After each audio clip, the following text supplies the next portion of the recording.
सभी को good morning. मेरा नाम प्रमोद वर्मा है और मैं स्मार्टपुर कंप्यूटर सेंटर से हूँ।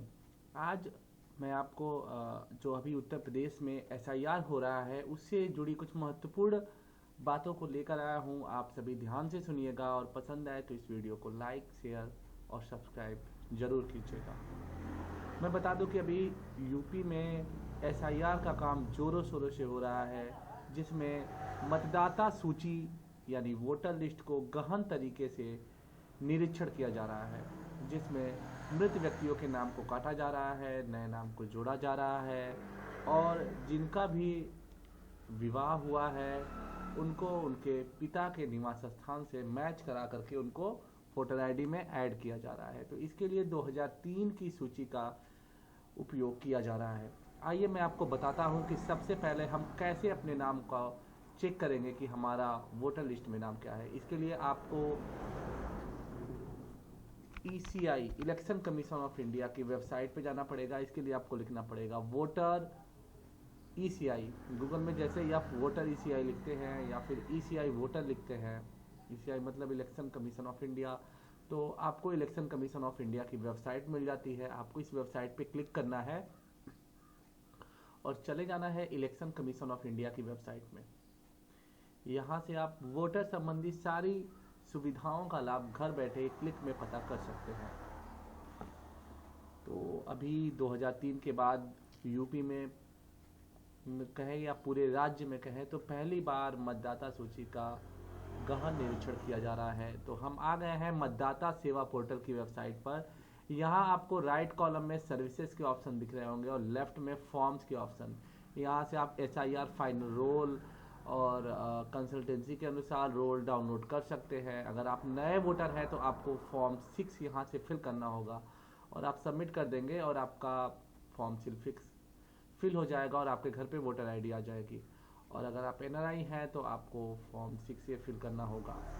अगर आप अपना नाम डिलीट करना चाहते हैं तो आपको फॉर्म 7, करेक्शन के लिए फॉर्म 8 भरना होगा।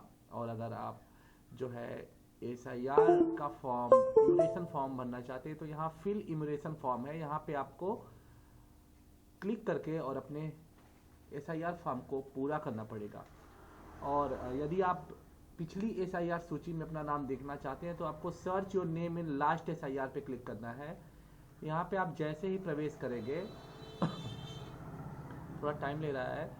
यहाँ पे आपको सबसे पहले यहाँ पे अपना स्टेट सेलेक्ट करना है। जैसे मैं उत्तर प्रदेश का हूँ, यहाँ पे अपना विधानसभा सेलेक्ट करना है। जैसे मैंने उत्तर प्रदेश हूँ तो यहाँ पे मैं जिला सेलेक्ट करूँगा, सॉरी डिस्ट्रिक्ट मैंने गाजीपुर सेलेक्ट कर लिया। इसके बाद आपको कंसल्टेंसी सेलेक्ट करना है। जैसे मैं जखानिया में आता हूँ तो मैंने जखानिया सेलेक्ट कर लिया। और इसके बाद आपको यहाँ पर अपना सेलेक्ट करना है आप कहाँ पे वोट देते हैं। आप जहाँ भी वोट देते हैं सारे जो है क्रमांक आपको यहाँ पे मिल जाते हैं सारे। जैसे Swami Sahajanand junior high school Jalalabad पे मैं देखता हूँ और यहाँ पे section as in last SIR पे जाएंगे आप। फिर जैसे ही आप यहाँ पे section as in select section number and name, जैसे मैंने यहाँ पे सेलेक्ट किया तो select section number and name, यहाँ से आप जो है select as in last SIR पे आपका एज 18 वर्ष था। आप यहाँ पे अपना नाम लिख सकते हैं। जैसे मेरा नाम प्रमोद वर्मा है तो मैं यहाँ पे प्रमोद वर्मा लिखूंगा।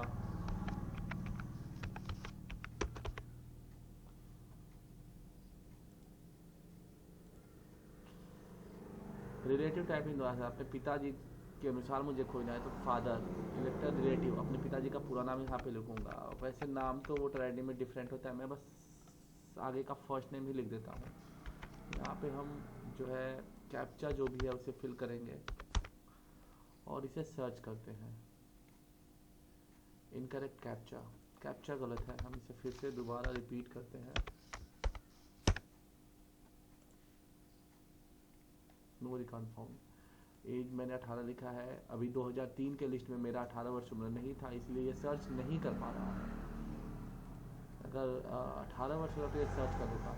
तो आप यहाँ से ई रोल में सर्च कर सकते हैं वोटर लिस्ट में। यहाँ से आप कोई स्टेट सेलेक्ट कीजिए, व्यू कीजिए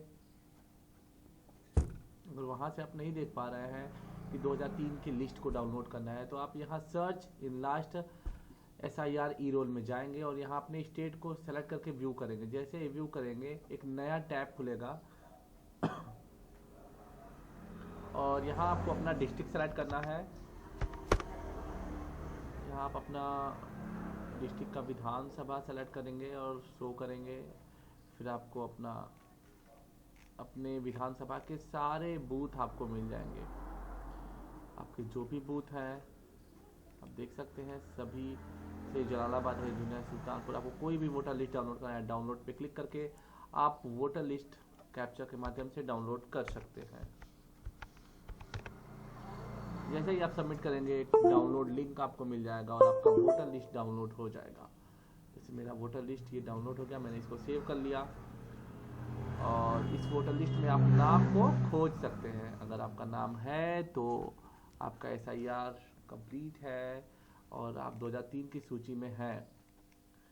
अगर उसके बाद आपकी अगर शादी हुई है या फिर आपको अपना नया नाम इसमें ऐड करना है, तो फिर इसके लिए आपको इलेक्शन कमीशन ऑफ इंडिया की मेन वेबसाइट पे जाना होगा और इमिग्रेशन फॉर्म को फिल करना होगा। जैसे मैं voters.eci.gov.in के वेबसाइट पे जाता हूँ और अपना फॉर्म फिल करने के लिए फिल इमिग्रेशन फॉर्म पे क्लिक करते हैं। यहाँ आपको अपना वोटर ID नंबर डालना है। जैसे मैंने अपना वोटर ID अभी मुझे अपना वोटर ID डालना है, तो मैं अपना वोटर ID यहाँ फिल करता हूँ ZIU और 29520604। यहाँ पे आपने अगर अपने BLO को अपना वोटर ID फॉर्म जमा कर दिया है तो यहाँ पे वो शो होगा कि आपका फॉर्म ऑलरेडी फिल्ड है। जैसे मेरा फॉर्म फिल्ड है तो मैं जैसे इसको सबमिट करता हूँ तो फिर से अब मुझे इसे लॉगिन करना पड़ेगा। मैं यहाँ से लॉगिन कर लेता हूँ क्योंकि बिना लॉगिन के आप इसका उपयोग नहीं कर सकते हैं। अगर आपके पास ID नहीं है तो आप ECI पे साइन अप करके अपनी ID बना लीजिए ताकि आप किसी का फॉर्म इस पर फिल कर सकें। मैं यहाँ पे लॉगिन कर लेता हूँ अपनी ID से,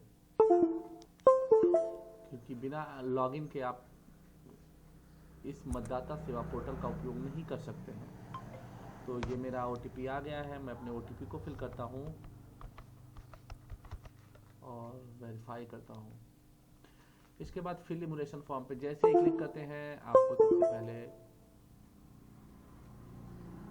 अपना स्टेट सेलेक्ट करना है। यहाँ अपना EPIC नंबर डालना है। जैसे मेरा EPIC नंबर है ZIU, कैपिटल का उपयोग करेंगे आप, कैपिटल लेटर 29520604। इसको हम सर्च करते हैं तो यहाँ पे मेरा फॉर्म ऑलरेडी फिल्ड शो हो रहा है। मैंने अपने BLO को अपना फॉर्म जमा कर दिया था और मेरा फॉर्म फिल है, इसीलिए मेरा फॉर्म ऑलरेडी सबमिट दिख रहा है। अगर आपका फॉर्म नहीं सबमिट है तो यहाँ पे आपका फॉर्म सबमिटेड नहीं दिखेगा और आपको अपना फॉर्म यहाँ से भरना पड़ेगा। फॉर्म भरने के लिए मैं कुछ रूल बता देता हूँ आपको कि जैसे मेरे पास एक फॉर्म का प्रोफार्मा है, मैं आपको दिखाता हूँ। सबसे पहले आपको अपना यहाँ पे जन्म तिथि भरना है, आधार संख्या अगर है तो भर दीजिए, नहीं है तो आप छोड़ सकते हैं। वैसे आधार नंबर आप भरिएगा, मस्ट है। मोबाइल नंबर आपको भरना है अपने पिता या अपने पेरेंट का नाम लिखना है। उनका यदि वोटर ID है अपने पिता या पेरेंट का तो आप फिर भर सकते हैं। अपने माता का नाम, उनका वोटर ID है तो आप भर सकते हैं। अगर आपकी शादी हुई है तो आप अपने वाइफ का नाम भी लिखिए, अगर उनका वोटर ID है तो आप यहाँ पे ज़रूर लिखिए। अब यदि कोई लड़की जिनकी शादी हो चुकी है और वो अपने मायके में इस फॉर्म को भर रही हैं तो उनको कुछ विवरण देने होंगे। जो पिछले कॉलम में दिए गए संबंधी का विवरण है वो उनके लिए है। यदि किसी लड़की की शादी हो गई है और वो इस फॉर्म को भर रही है, उन्हें यहाँ अपने पिता या माता का नाम भरना होगा, उनका वोटर ID नंबर, संबंधी का नाम भरना होगा, यहाँ पे उनसे क्या संबंध है ये भरना होगा, जिला भरना होगा। संबंधी का नाम का मतलब अपने पिता के पिता का नाम यहाँ पे भरना होगा। जैसे आपके पिता का नाम मोहन है, उनके पिता का नाम जो भी है वो यहाँ पे भरना होगा। उनसे आपका क्या, उनसे आपके पिता से इनका जो संबंध है वो पिता का है वो लिखना पड़ेगा कि आपसे इनका क्या संबंध है। जैसे कोई पुत्री है तो पुत्री ही होंगी तो वो पिता होंगे, इनको तो यहाँ पिता भर सकते हैं। अपना जिला भरना होगा, राज्य भरना होगा, आपके मायके का विधानसभा के निर्वाचन क्षेत्र की क्या संख्या है वो भरनी होगी, भाग संख्या कितना है, और आपके पिता का जो नाम है वो वोटर लिस्ट पे कौन से नंबर पे उसको भरना होगा। ये उनके लिए है जिनकी शादी हो चुकी है, उनको ये डिटेल यहाँ पे फिल करने होंगे। एक बार और मैं बता दूं, यहाँ पे अपने पिता या अभिभावक का नाम, उनका वोटर ID, फिर उनके पिता का नाम, आपका उनसे क्या संबंध है, वो जिला, स्टेट, यहाँ विधानसभा निर्वाचन क्षेत्र की संख्या, भाग संख्या और क्रम संख्या भरना होगा। अगर कोई लड़का या अपने गृह के निवासी इस फॉर्म को भर रहे हैं व्यक्ति, तो उन्हें अपना इन डिटेल को देना पड़ेगा और यहाँ पे अपने पिता का उनको अपना डिटेल देना पड़ेगा। पिता का नाम, उनका वोटर आईडी, उनके पिता का नाम, उनसे क्या आपका संबंध है, डिस्ट्रिक्ट और उनके सारे डिटेल को यहाँ पे फिल करना होगा। फिल करने के बाद यहाँ सिग्नेचर करना होगा। सिग्नेचर करने के बाद इस फॉर्म को अपने बीएलओ को जमा कर देना होगा। जैसे ही आपके बीएलओ इस फॉर्म को सबमिट करेंगे, आप यहाँ पर फिल इम्यूनेशन फॉर्म में जाकर अपना वोटर आईडी डाल करके सर्च कर सकते हैं और चेक कर सकते हैं कि आपका फॉर्म फिल हुआ है या नहीं। तो ये था SIR special intensive revision form 2026। आप सभी फॉर्म को ज़रूर भरें और अगर आप नहीं भरे हैं तो आप ऑनलाइन भी भर सकते हैं या BLO के माध्यम से भी भर सकते हैं। भरने के बाद एक बार अपने फॉर्म का स्टेटस अवश्य चेक करें ताकि आपको पता लग जाए कि आपका फॉर्म भरा गया है या नहीं। तो ये जानकारी आपको कैसी लगी मुझे ज़रूर बताएं। लाइक, कमेंट और शेयर करना ना भूलें। धन्यवाद।